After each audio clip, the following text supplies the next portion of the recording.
ചോദിച്ചത് കേട്ടില്ലേ? ആരാണെന്ന് പറയൂ.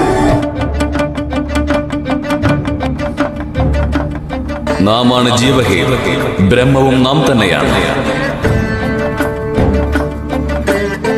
സമ്പൂർണ്ണ ജഗത്താണ് നാം, പരമാത്മാവാണ് നാം, അമരനുമാകുന്നു.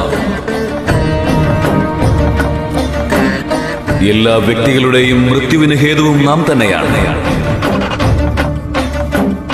നാം മഹാപർവ്വതമാകുന്നു. സൂക്ഷ്മമായ തൃണവും നാം തന്നെ. ആകാശവും ഭൂമിയും നാം തന്നെയാണ്.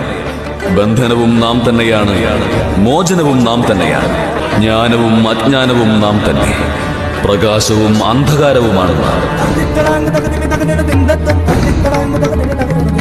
ശാന്തിയും സമസ്ത അശാന്തിയും നാം ആകുന്നു. ബ്രഹ്മാവും നാം തന്നെ, നാരായണനും നാം തന്നെ. നാം തന്നെയാണ്